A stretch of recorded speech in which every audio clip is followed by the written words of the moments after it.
बैठ जाइए सबको, बैठिए बेटा। बच्चों गुड मॉर्निंग।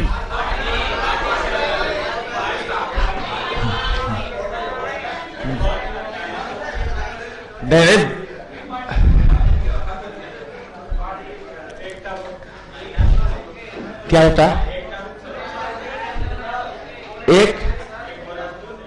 एक बोरा समोसा चाहिए? नहीं, एक दिन ब्रेकफास्ट आपका कराता हूं। तो आज तो वेडनेसडे है ना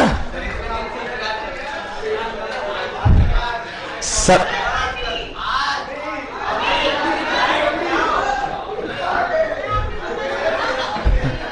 हाँ, नहीं तो आपकी तो मैं इतनी तारीफ करता हूं कि आप लोग को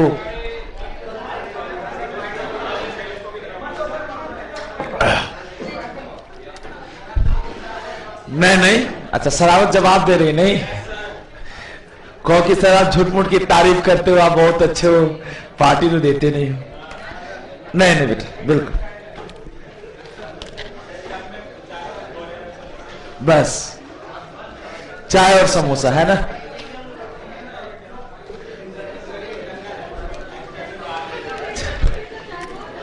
चलिए कल करते हैं, ठीक है?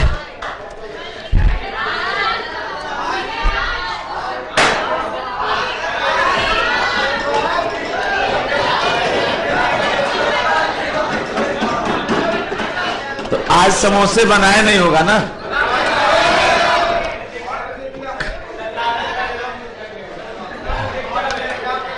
क्या बेटा?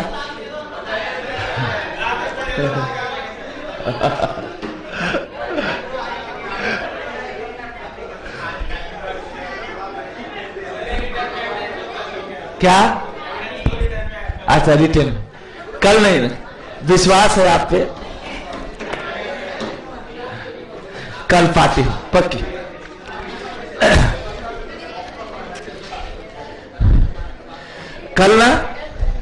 कल आप लोग कल नहीं,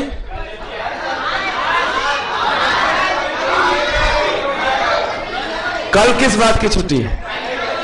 हाँ?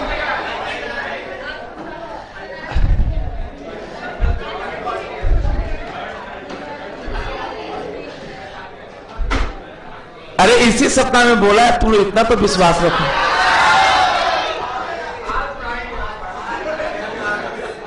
तो चाय तो मिल जाएगी आज।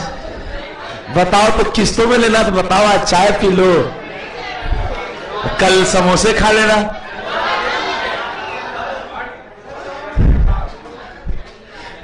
एक नया चाय वाला दुकान खोला हो तो डिस्काउंट मिलेगा, नया खोला है बेटा। हाँ वही ना, चलो पे चाय का प्रमोशन करो। चाय नहीं पीते, जो चाय नहीं पीते उनके लिए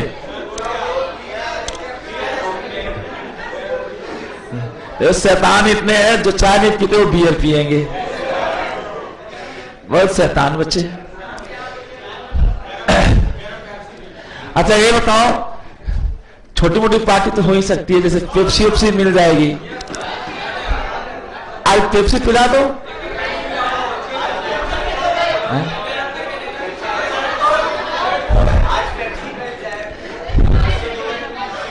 ऐसा करो, सुनो, हाँ वही बहुत।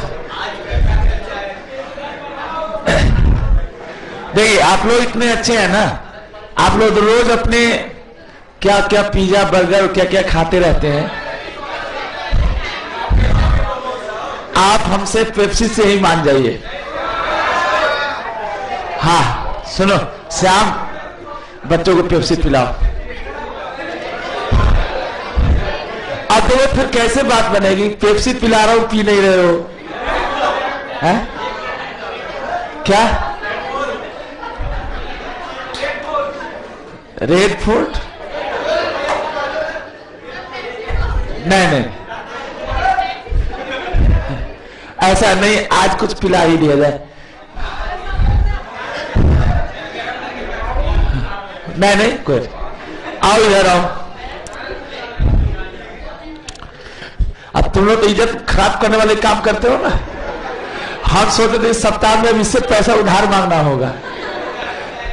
पैसा रखा है?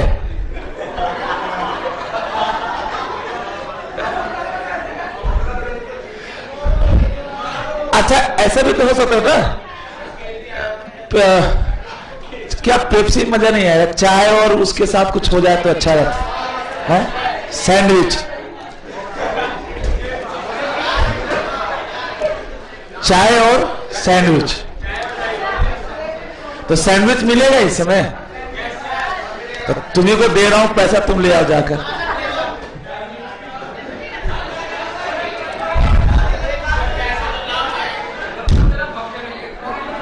भाग जाएगा,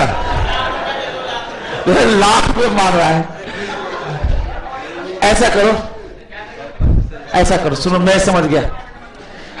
ऐसे करते बेटे, रुको, ऐसा है ना, देखो हाँ, समोसे ब्रेड की पार्टी तो हमेशा होती है, कुछ नया करते हैं, ठीक है? अभी मैं देखता हूं, रुक जाओ।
अरे बेटे चाय पी लो तुम लोग।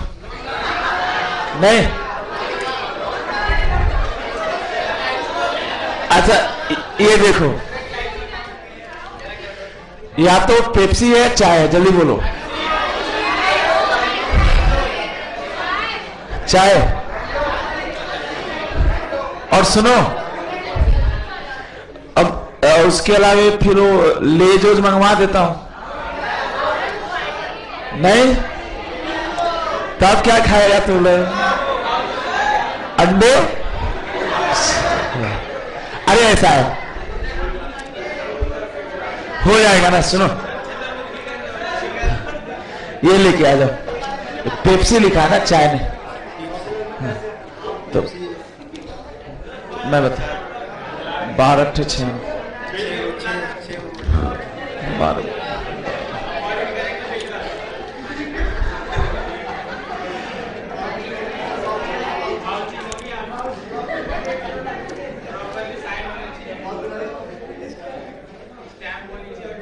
इतना मिलेगा भी नहीं तुमको। अरे कम मिले, कम ले आना। पेप्सी 12 बच्चे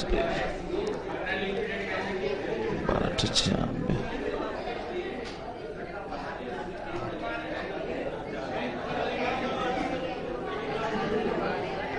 8 ले आना, ठीक है?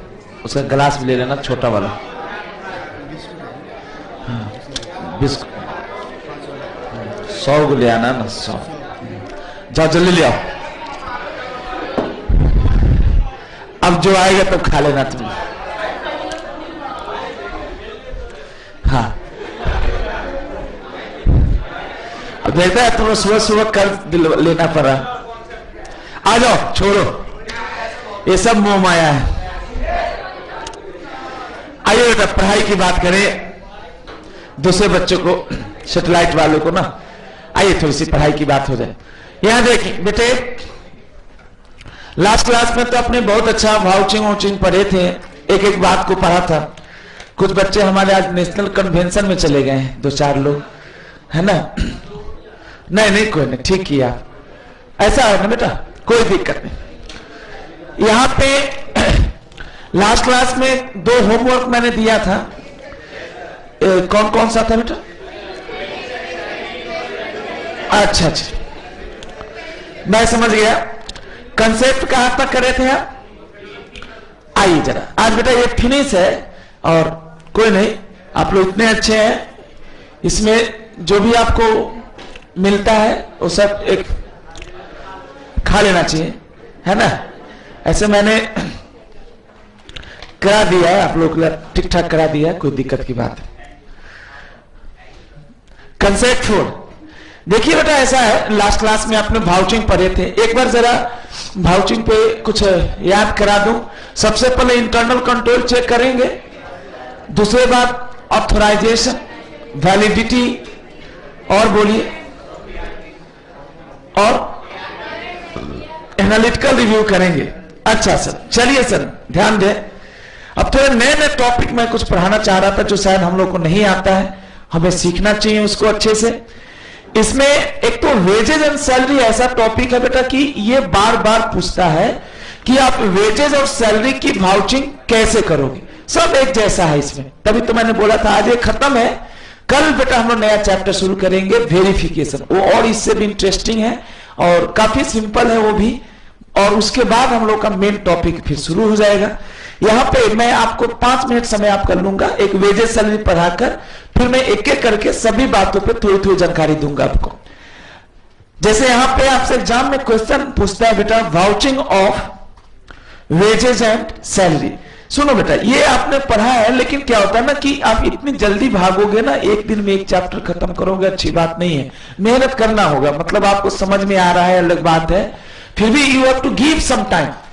अगर टाइम नहीं देंगे तो दिक्कत आएगी। फिर vouching of wages and salary काफी सिंपल टॉपिक है, I think it is very easiest one. सारी बातें आपने पहले से ही पढ़ा है, फिर भी एक कॉमन सेंस से मैं आपको बताता हूं। आप बुक छोड़ दीजिए, सबसे पहले देखेंगे, लिखेंगे रिलेटेड आईसी, हेडर बनेगा। क्या लिखेंगे रिलेटेड इंटरनल कंट्रोल में? द ऑडिटर शैल चेक, बोलो बेटा, auditor shall check the rules and regulation about wages and salary here. अब रूल्स एंड रेगुलेशन में आपके नोट्स में, इवन स्टडी मैट में आज आपका लाया हूं ताकि मैं आपको दिखा सकूं। आपके नोट्स में बताया है कि भाई वेजेज एंड सैलरी का ऑडिट करने जा रहे हो आप, तो उसके लिए जो आप रट रहे हो कि इंटरनल कंट्रोल चेक करते हैं, तो सर इंटरनल कंट्रोल में बहुत सारी बातों को ध्यान देना है आपको। जैसे आप यहां देखें सर, अपॉइंटमेंट कौन करता है, transfer and promotion of employees. Sir ये आपको देखना है, examine internal control relating to wages and salary specific on following areas. कौन अपॉइंट करता है, कौन, मतलब अथॉरिटी कोई होगा ना जो अपॉइंट करता है, प्रमोट करता है। क्योंकि बेटा सैलरी मान लीजिए कि 6 महीने सैलरी किसी की थी 5,000, उसके बाद उसकी सैलरी हो गई 5500 समझाने के लिए, तो इसका मतलब उस बंदे का क्या हो गया बताएं, प्रमोशन हो गया। अब प्रमोशन हुआ तो बेटा कौन प्रमोट करता है, तो खैर इतना तो आपको रटने की जरूरत नहीं है। आपका जो रूल है, बताइए कितना बेस्ट आपने करा।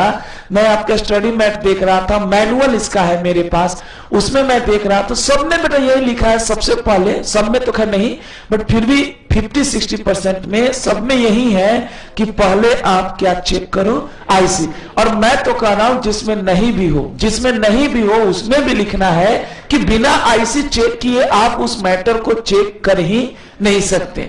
दूसरा देखिए, दूसरा इसमें फालतू की बात है, एग्जामिन द इंप्लॉय डेटा। यानी इसका हेडर क्या बनेगा बेटा, एम्प्लॉय डेटा।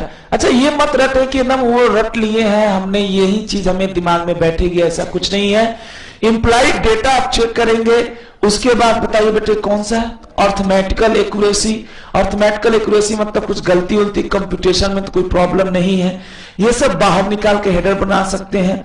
उसके अलावा बेटे इन केस इंक्रीमेंट, इंक्रीमेंट का मतलब क्या होता है बेटा, अगर आपकी सैलरी बढ़ रही है, auditor shall verify the records and see that all increments are as per appointment in the letter, confirm that all payment to workers and other employees has been, क्या लिखा है, acknowledged। मैं लिखवा रहा हूं आपको, ये देखिए टीडीएस काटा है या नहीं, ये बताइए बेटा। टैक्स इंप्लीकेशंस, बताए बेटा टैक्स इंप्लीकेशंस, हम लोगों ने कल 2 पॉइंट लिखे तो उसमें से किसी में भी नहीं आया था टैक्स इंप्लीकेशंस, लेकिन आज आ रहा है टैक्स इंप्लीकेशंस की भाई आपने सैलरी पे किया है तो आपको हक है कि आप उनका क्या टीडीएस काटिए, जो आप लोग 192 कोई सेक्शन पढ़े होंगे इनकम टैक्स में, है ना बेटा, लिख लीजिए ना, ऐसे याद रहता है। आप खाली यस सर नो सर कहेंगे ना, 192 ही है ना 192 है इनकम टैक्स का।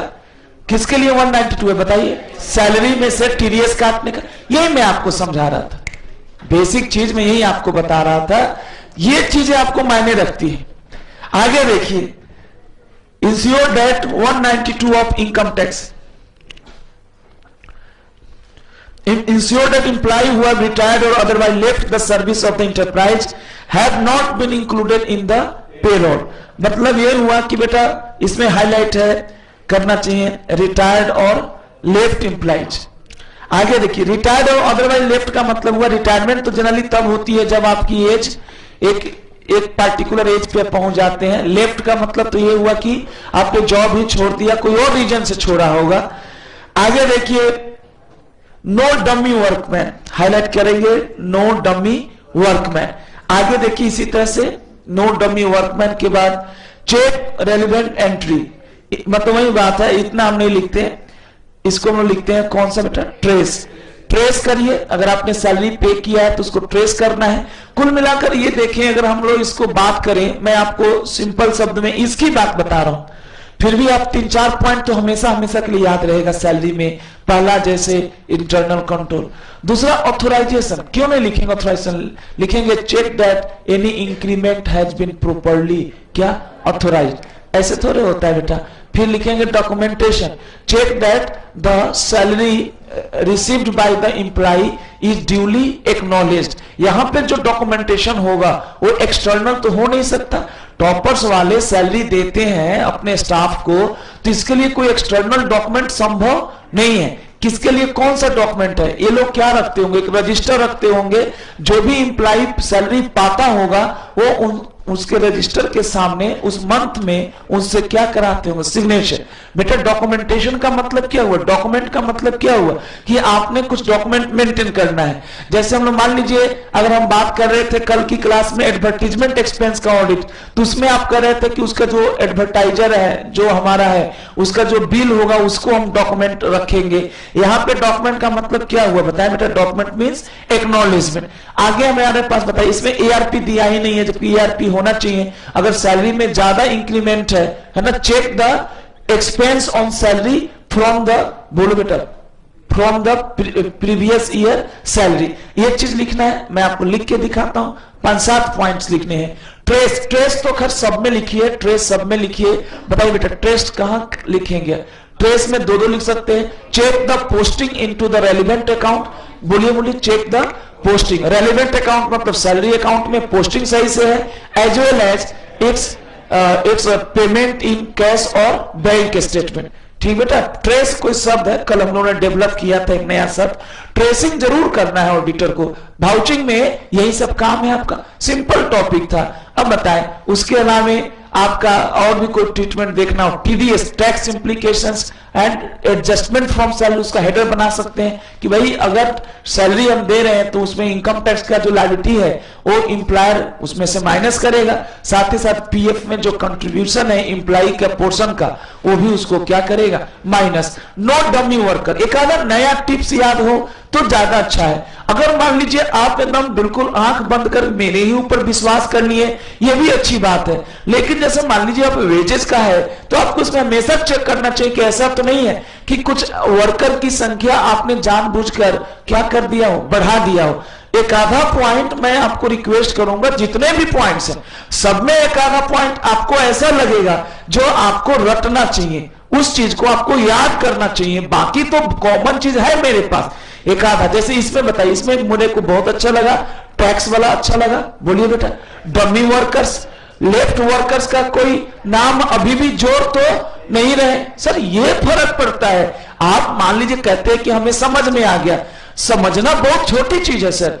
एग्जैक्ट रिप्रेजेंट करना बड़ी चीज है। एग्जैक्ट रिप्रेजेंट का मतलब क्या हुआ, समझने के लिए तो टीचर ने टिप्स दे दिया, वो समझ में भी आ गई। लेकिन लॉ में, ऑडिट में ये प्रॉब्लम है थियोरेटिकल सब्जेक्ट में कि हमें ज्यादा घमंड नहीं करना चाहिए कि हमें सब आने लगा है। हमें एक एक आइटम का वाउचिंग सीखना है और देखना है कि हम उसमें से क्या नया सीख के जा रहे हैं, क्या नया सर सिखाने की कोशिश कर रहे हैं। जो चीजें लगता है कि पुराना है उसको छोड़ दीजिए। जैसे मान लीजिए जिसको हमको लिखवाना है vouching of ways and salary, sir ये सबसे ज्यादा बार पूछा गया वेजेज एंड सैलरी, क्योंकि बेटा ये सब मेन आइटम्स हैं ऑडिटर की लाइफ में और हमें प्रैक्टिकल लाइफ में भी इसका यूज करना है। लिखिए बेटे, व्हाइल वाउचिंग, मैं 4-5 आज लिखाऊंगा और मैं कोशिश करूंगा कि आप मेरी बात की बारीकियों को समझे। हमेशा नया सीखना है, ये नहीं कि कल सीख लिए समझ गए और उसी बात में खुश हो गए कि सर ये तो हो गया।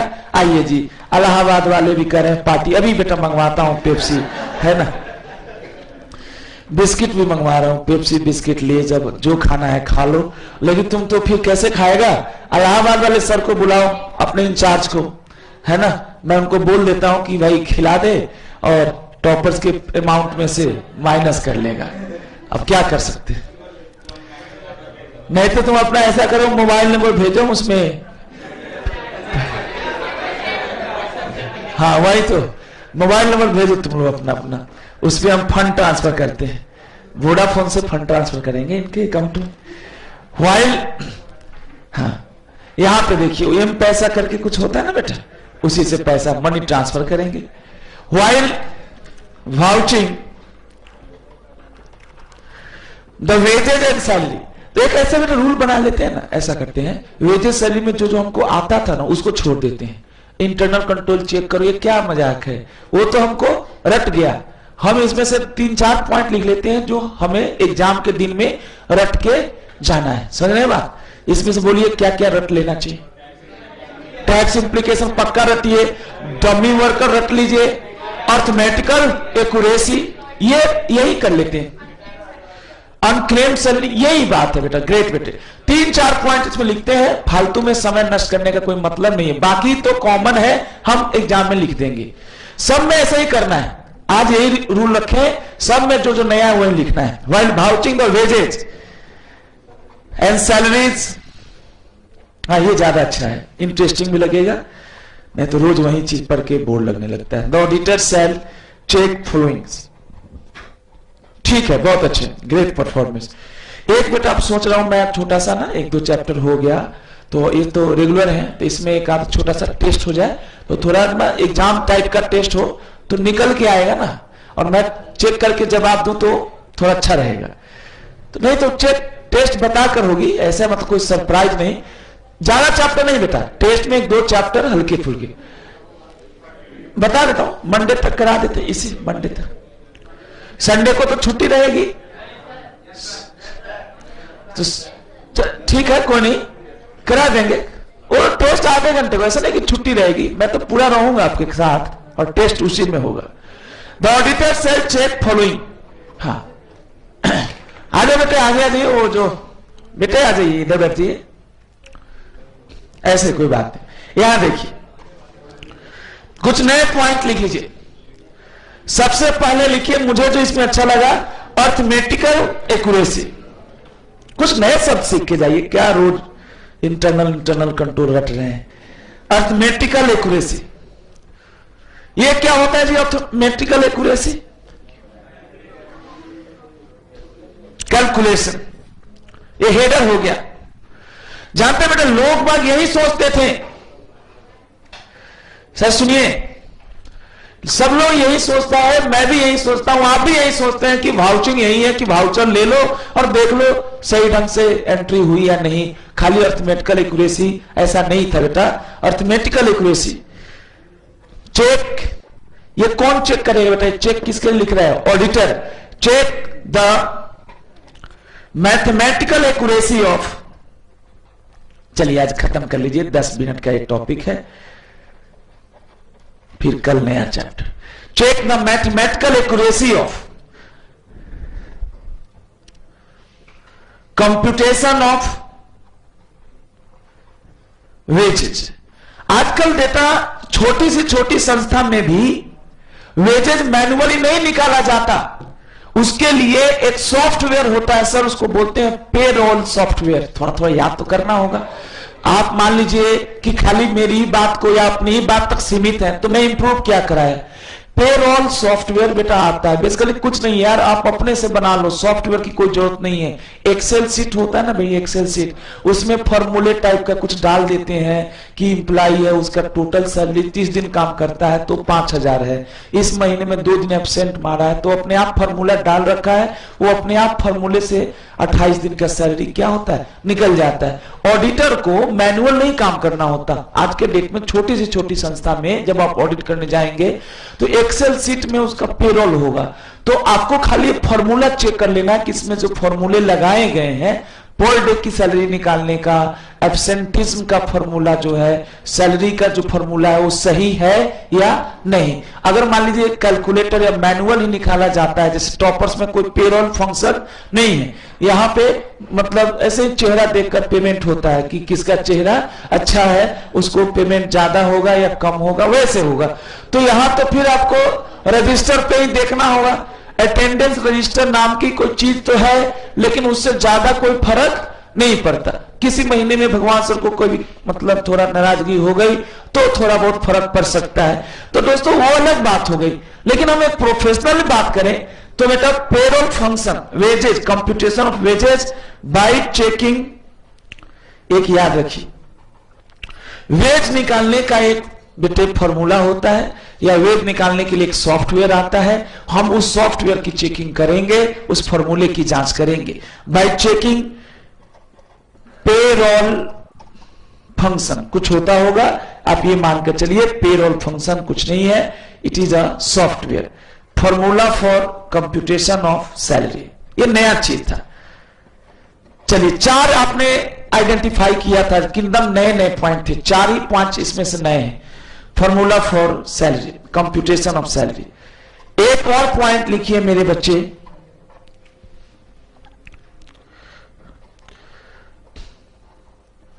एक पॉइंट और मुझे लिखवाने दीजिए, सेकेंड लिखिए, ए बी नहीं, दूसरा लिखिए इंक्रीमेंट।